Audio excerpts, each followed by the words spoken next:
Poštovani predsjedniče Karamarko, drage članice i članovi Hrvatske demokratske zajednice, poštovani koalicijski partneri Požeško-slavonske, Vukovarsko-srijemske i moje Brodsko-posavske županije, čast mi je pozdraviti najveće domoljube 5. izborne jedinice.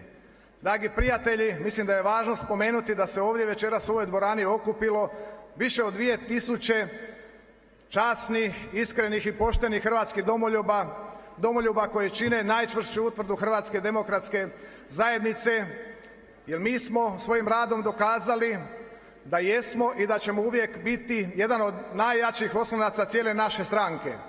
Ova 5. izborna jedinica najsnažnije podupire sve pobjede naše domoljubne koalicije. Zajedno sa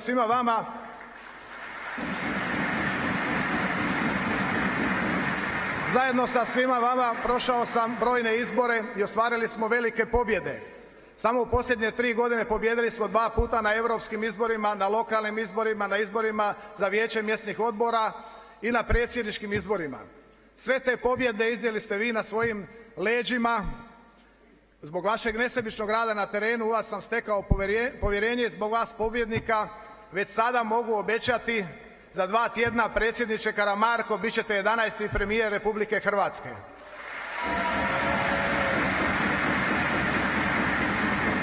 Idemo po još jednu pobjedu. Vjerujem kako mi Slavonci najviše želimo i očekujemo te promjene, jer ova SDP-ova vlada je u potpunosti zanemarila Slavoniju i zbog njih je danas naša Slavonija najsiromašnija regija. Koliko loše Milanovićeva vlada radi najbolje govore činjenice i stvarni pokazatelji, a reći ću vam da u mojoj Brodsko-posavskoj županiji za vrijeme njihovog mandata bez posla je ostalo i manje je zaposleno 1800 osoba. Propalo je 380 obrta, zatvoreno je 700 OPG-ova, graditeljski sektor je prepolovljen i zbog toga sveopćeg urušavanja gospodarstva našim građanima je značajno umanjen standard. Nema posla, nedostaje posla, gospodarstvo je na koljenima, ljudi su odlučili krenuti trbuhom za kruhom i samo u srednjim i osnovnim školama ove godine u našoj županiji ispisano je 456 učenika. Roditelji u potrazi za boljim i kvalitetnijim životom odlučili su se seliti i za sobom vode sve obitelji. Svi pokazatelji govore da ova vlada jednostavno nije i vodila brigu i zanemarila ovu Slavoniju.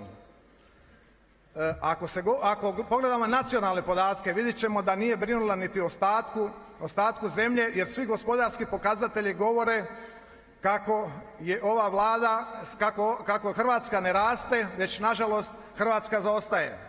Ako Socijaldemokratska partija zajedno sa Pusićkinom strankom opet dobije vlast, Hrvatska će biti bankrotirana, demografski uništena i opustošena zemlja. Mi tome moramo stati na kraj, a mi svi dobro znamo ko je vodio Hrvatsku i ko je najviše brinuo o hrvatskim nacionalnim interesima. Znamo da je to bio HDZ, zna se ko je vodio Hrvatsku kroz političku borbu za samostalnost, kroz Domovinski rat, kroz reintegraciju, kroz pristupanje Europskoj uniji.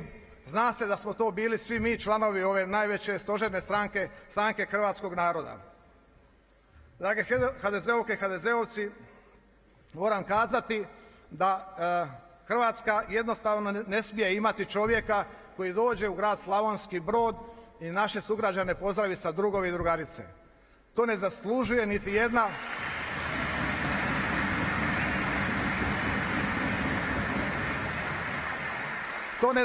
niti jedna zemlja kao li naša lijepa domovina.